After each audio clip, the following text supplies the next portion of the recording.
लहारनगर में बीमार घायल बेसहारा गौवंश सर्दी के प्रकोप व भूख से तड़प तड़प कर मर रहे हैं। रोड पर भटकती बेसहारा गायों की लहार नगर पालिका द्वारा रखरखाव के बारे में पानी की व्यवस्था का इंतजाम नहीं किया जा रहा, न ही बीमार घायल गौवंशों के रखरखाव की कोई व्यवस्था है। गौरक्षकों को सूचना मिलती है तो घायल बीमार गौवंश का उपचार तो करवा देते हैं, लेकिन खुले आसमान के नीचे उस वक्त गौवंश की सर्दी भूख प्यास से मौत हो चुकी होती है। कभी कभी तो शिकारी कुत्ते जिंदा हालत में ही उस शिकार बना लेते हैं और ये कष्टदायक है। दुखी गौरक्षकों ने बड़ी संख्या में एकत्रित होकर विश्व हिंदू परिषद के लहार गौरक्षा नगर प्रमुख श्यामजी व्यास के नेतृत्व में लहार एसडीएम को आवेदन दिया, जहां शीघ्र गायों की व्यवस्था के इंतजाम न होने पर धरना प्रदर्शन कर आंदोलन करने की चेतावनी भी दी। लहार नगर में सर्दी का प्रकोप है और बेसहारा गौवंश सर्दी के प्रकोप से बीमार होकर मर रहे हैं। इन्हें सही समय पर उपचार और रख रखाव की व्यवस्था की सुविधा यहाँ प्रशासनिक स्तर पर उपलब्ध नहीं है।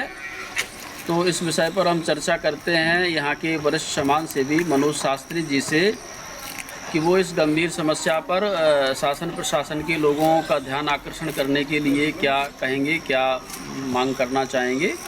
तो आप ये बताएं शास्त्री जी कि ये रोज़ गौवंश इस तरह से मर जाते हैं, इनके रखरखाव के कहीं प्रशासनिक इंतजाम नहीं है लहार नगर में, तो ये इंतजाम होना चाहिए और गौवंश को बचाने के लिए शासन प्रशासन को ध्यान देना चाहिए। इस विषय पर अपनी बात रखें। सबसे पहले तो सभी दर्शकों को राम राम और आपको बहुत बहुत धन्यवाद कि आपने से गौ सेवा के कार्य हेतु हमसे बात की। और मैं कहना चाहूँगा आपके इस मंच के माध्यम से कि जो गायों की दुर्दशा है वो असहनीय है।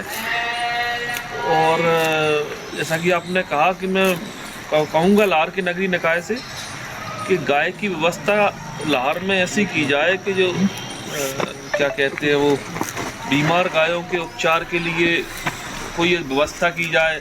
और जो गाय घूम रही है ऐसी सर्दी में तो कहीं एक ऐसा स्थान हो कि जहाँ पे वो बैठ सकें, वहाँ हवा ना हो, ऐसा कहेंगे हम आपके मंच के माध्यम।